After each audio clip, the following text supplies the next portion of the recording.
Sentiu o cheiro? Orégano, mussarela, manjericão. Sim, pizza. Sim, é sobre o caso Flávio Bolsonaro e suas achadinhas que trato no vídeo de hoje.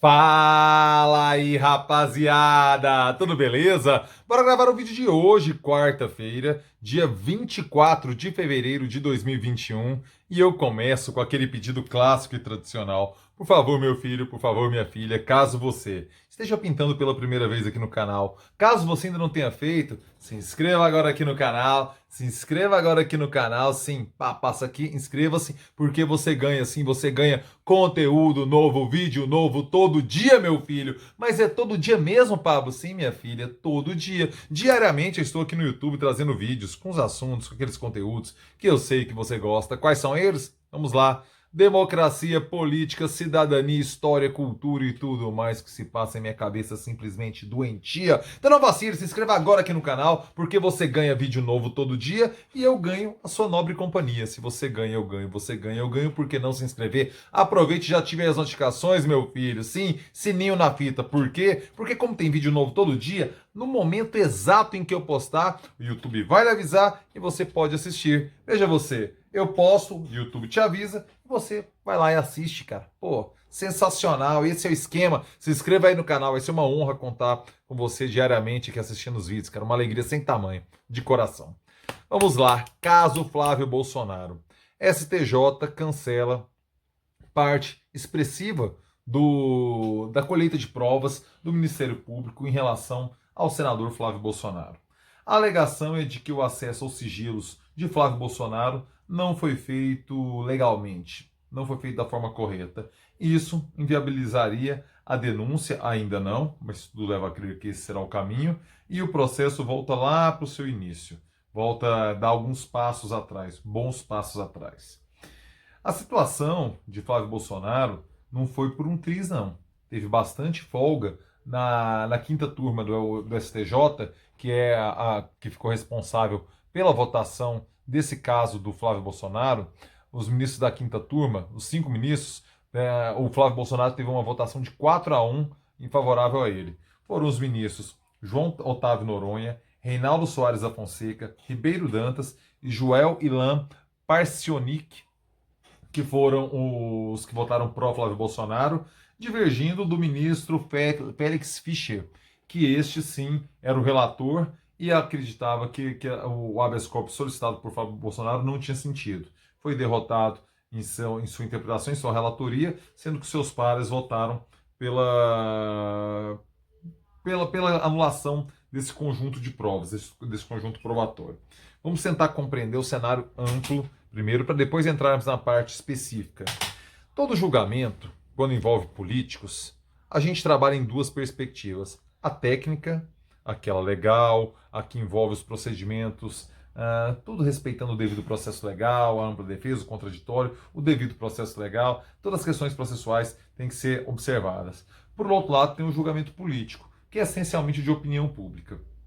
Deixa eu pegar um caso bastante notório que quem não é aqui de Goiás, meu estado, mas provavelmente conhece, se recorda, do senador Demóstenes Torres. O que aconteceu ali é que foi invalidado o conjunto probatório envolvendo Demóstenes. Percebeu-se que a gravação de suas conversas, claro, comprometedoras com Carlos Cachoeira, não tinham fundamento legal para terem sido executadas. Com isso, levou o arquivamento do seu processo e ele, inclusive, recuperou seus direitos políticos. Pôde, inclusive, concorrer nas últimas eleições. Então vamos lá. No papel do direito, Demóstenes está inocentado. Por quê? Porque as provas colhidas contra ele vieram de fonte legal. E assim é o correto a se fazer. Devemos zelar do Estado democrático de direito, do devido processo legal. Não vale tudo para punir quem, porventura, tenha cometido equívocos e crimes. Não vale tudo. A regra tem que ser cumprida. Isso é um dos pilares, isso é um elemento basilar de uma democracia. Vamos compreender isso. Não vamos partir, por favor, peço a você que me acompanha aqui no canal, não vamos partir para uma sanha jacobina de querer botar todo mundo na guilhotina, porque isso custa caro, isso às vezes custa a própria democracia, certo? Demóstenes Torres, inocentado, readquiriu seus direitos políticos, tentou disputar a eleição em 2018 para o Senado, que é o cargo que ele ocupava. Os arranjos políticos não lhe permitiram, ele se filiou ao PTB, aqui em Goiás, naquele contexto, não conseguiu espaço numa chapa majoritária para a disputa ao Senado, saiu a deputado federal. Teve uma boa votação, mas insuficiente para levá-la à vitória. O que eu quero dizer com tudo isso? Que, apesar de, no âmbito jurídico, ele ter sido inocentado, no âmbito político não foi. As pessoas não compreenderam que aquilo que ouviram de Demóstenes com Carlos Cachoeira eram conversas republicanas, era um papo que era pertinente a uma figura, a uma pessoa pública. O eleitorado o puniu. O que, no campo do direito, não aconteceu. Demóstenes foi inocentado pela ilegalidade das provas, enquanto na perspectiva política ele foi culpado. Vamos pegar o caso de Lula, que também é emblemático. Eu já falei várias vezes aqui, nem entrando na questão de inocência e culpa de Lula, eu tenho a convicção de que o julgamento e o processo que levou a primeira sentença de Sérgio Moro, não foi justo para Lula. Isso quer dizer inocência? Não. Não. Quer dizer nada. Quer dizer que o processo não foi justo. Em relação ao triplex, que alguns falam triplex, mas eu gosto de triplex, por quê? Porque eu não falo durex, eu falo durex, então eu acho que é triplex, embora é uma bobagem entrar nessa discussão, seja uma bobagem entrar nessa discussão, eu tenho a impressão que ali é mais difícil comprovar de fato, porque me aparenta uma forçação de barra muito grande o vínculo que se estabelece entre o apartamento e a posse efetiva de Lula. Situação muito distinta é a do sítio. Para mim, há elementos de sobra que aquele espaço físico era sim de uso frequente, de posse, se não real, virtual, de Lula e sua família, o sítio de Atibaia.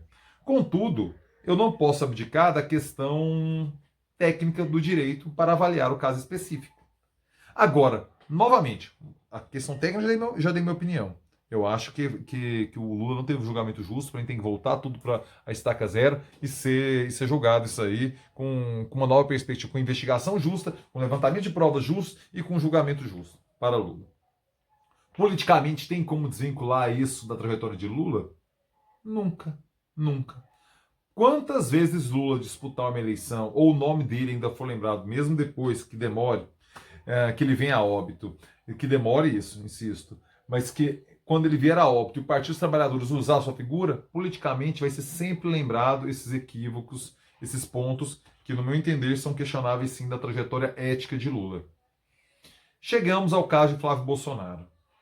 Cara, uma votação de 4-1 é expressiva. A gente sabe que o Noronha, o ministro João Otávio Noronha, ele sonha sim com uma presença no STF. Ele sonha em ser indicado. Jair Bolsonaro já declarou que o seu contato com Noronha foi de amor à primeira vista. Então ele está ali, se acotovelando para a vaga que vai pintar neste ano no Supremo Tribunal Federal devido à aposentadoria compulsória de Marco Aurélio Mello. Ele está na disputa, ele tenta agradar a família Bolsonaro e até podemos falar isso em relação ao Noronha. Não, ele fez isso para agradar o presidente, visando a vaga no Supremo e tal. Mas os outros três ministros do STJ que votaram com ele? Reinaldo Soares da Fonseca, Ribeiro Dantas e Joel Ilan Parcionic. Qual é o interesse? Foi dinheiro, foi não sei o quê. É muito difícil você ampliando assim, fazendo esquema de cooptação com tanta gente. Vai ficando mais arriscado, vai ficando mais perigoso. E uma coisa que o Flávio Bolsonaro não pode, nesse momento de fragilidade, é arriscar. Então eu tenho a impressão, cara, que há elementos sim. E não é porque eu não gosto do Flávio Bolsonaro que eu posso me ausentar de uma análise justa do fato. Eu não abdico da justeza na análise dos fatos para ninguém. Principalmente para as pessoas que eu acho deploráveis, e eu acho Flávio Bolsonaro deplorável. Mas não conte comigo com uma parcialidade na leitura dos fatos em relação a isso. Eu tento ser o mais justo possível, mais justo que eu dou conta. E eu tenho a impressão que um 4-1 é um resultado expressivo para o Flávio Bolsonaro. Logo, é provável sim que o acesso, a quebra de sigilo de Flávio Bolsonaro não respeitou o devido processo legal. E antes de Flávio Bolsonaro, antes de Lula, antes de Demóstenes, eu sou um defensor incondicional do devido processo legal. compreenda o meu olhar, compreenda o lugar que eu me posiciono para olhar qualquer objeto. Citei Demóstenes, citei Lula, citei Flávio Bolsonaro, para que você compreenda que devemos ter justeza na análise dos fatos. Então, é provável, sim, que Flávio Bolsonaro, o acesso a essas provas, ao seu sigilo bancário, ao seu sigilo fiscal, não tenha cumprido o rito legal. Quais são os próximos passos? Volta a estaca zero. Tem uma série de outras provas. Embora a quebra de sigilo seja um elemento central da denúncia apresentada pelo Ministério Público, existem outros elementos que vão ser julgados. Perde força? Sim, perde força. Porque isso tem que ser ignorado agora na hora de uma sentença. Mas isso pode ser voltado atrás, ser pedido a quebra de sigilo legal, agora seguindo o trâmite legal, mais robusto, com mais contundência, e apresentar, e a Justiça pode autorizar a quebra, o que eu acho que seria muito bom para a Justiça, para tirar qualquer nuvem de suspeita de pizza, de política e tudo mais, que hoje existe, a gente precisa ser sincero também, hoje existe essa dúvida, hoje existe esse questionamento, essa interrogação permeia a sociedade. Por quê? Porque a vontade de aparelhar as instituições por parte do presidente Jair Bolsonaro são inegáveis, são verbalizadas, vide COAF, vide ABIN, vide Receita Federal, vide Polícia Federal e vide vários outros órgãos do Estado brasileiro. A necessidade, o desejo de aparelhá-los é explícito, é verbalizado. Não há constrangimento nisso. Contudo, o STJ deveria provar a sua independência e permitir legalmente, a partir do momento que o Ministério Público apresentasse um pedido de quebra de sigilo de Flávio Bolsonaro de quase 100 pessoas, 96 se eu não me engano, Queiroz incluso, deveria autorizar. O Ministério Público melhore seu trabalho, o STJ aprove isso. Mas tem que ver para onde vai, tem que ver. E tem um prazo de prescrição que começa a correr, começa a ficar mais apertado. Então, assim, eu tenho a impressão que algo não legal, algo ilegal, algo questionável legalmente, aconteceu sim na quebra de sigilos de Flávio Bolsonaro, porque essa votação eu a considero expressiva, de 4-1 na quinta turma do STJ. Eu considero que dá tempo do Ministério Público melhorar e reapresentar, mas aí eu chego no ponto central, que é a questão política. Li um texto hoje do colunista da Folha de São Paulo, não é esse aqui não, é este aqui. O Bruno Bogossian, ele deve ser Go mesmo, porque é GHO, Bruno Bogossian, que ele fala que a conta política para Flávio Bolsonaro, para a família Bolsonaro já está dada. Tem como a família Bolsonaro fazer uma campanha sem a gente falar de rachadinha, sem falar de Queiroz, sem falar de loja de chocolate da Copenhague, sem falar de imóveis pagos com quantias vultosas em dinheiro, em espécie, em cash? Tem como falar a família Bolsonaro fazer uma campanha e não falarmos em cheque? Não falarmos 89 mil reais na conta da primeira-dama? Então a conta política já não tem como escapar. Assim como a conta política foi cobrada de Demóstenes, assim como a conta política é cobrada de Lula, independente do que os trâmites jurídicos falem. Perceberam que a coisa anda em duas searas, em bolhas que se conectam em alguns momentos, mas em dados momentos são distintas?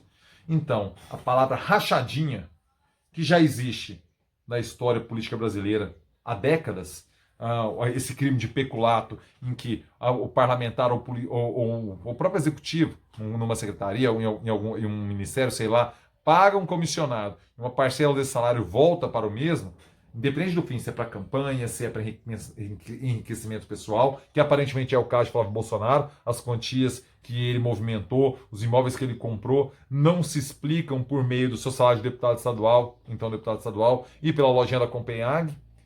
Isso aí, esse movimento de peculato é histórico, mas a palavra rachadinha já está tatuada simbolicamente quando lermos o sobrenome Bolsonaro. Seja do Jair, seja do Flávio, seja do Eduardo, seja do Carlos, seja de qualquer um que pintar por aí. Seja do Jean, não é? Renan, né? Jair Renan Bolsonaro, o 04, né? É isso, né? Eu me confundo esses números aí. Entenderam o ponto? Espero que vocês tenham compreendido que precisamos sim cobrar justiça, mas precisamos cobrar justiça de forma justa. Esse é o ponto central que eu queria deixar no vídeo de hoje. Se você chegou até aqui, meu velho, like, por favor. Esse seu like é importantíssimo, a sua interação, para que esse vídeo possa chegar mais longe. O canal tá crescendo, cara. Muitíssimo obrigado. Um beijo a todos vocês, cara, que aqui acompanham, cara. O canal tá crescendo, tá legal, tô super feliz, super satisfeito. E sexta-feira eu quero trocar uma ideia com você, cara, na live Dance with Myself, eu e você e eu, juntinhos. Mande sua pergunta. Sexta-feira, às 9 da noite, estarei aqui ao seu bel prazer. Eu estou inteiramente a seu dispor para trocarmos uma ideia. E preciso de sua presença, porque se você não estiver aqui, não tem live, cara. Se você não tiver participação, não tiver pergunta, eu não tenho muito o que dizer. Se você não me instigar, conto com a sua participação sexta-feira, às 9 da noite. Amanhã, às 8 horas, estarei no Reflexo do Todo. Meu amigo André, trocando uma ideia com ele lá no Reflexo Todo. Por favor, se não sigam o Reflexo Todo, acompanhem o André lá e amanhã estarei lá. Quinta-feira, às 8 da noite, sexta-feira, aqui no canal, às 9 da noite, com a live Eu e você e eu juntinhos, Dance with Myself. E no sabadão, Morgue Costa no canal do Morguinha, lá do Henrique Morgantini. Beleza? Talvez pinte novidade por aí na Morgue Costa, viu? Começou uma movimentação aí ontem, que talvez desemboque em algo. Vamos ver. Rapaziada, excelente quarta-feira para você. Deixe seu comentário, importante. Quero ler o que você tem a dizer. Deixe seu comentário aqui. Excelente quarta-feira e é nóis!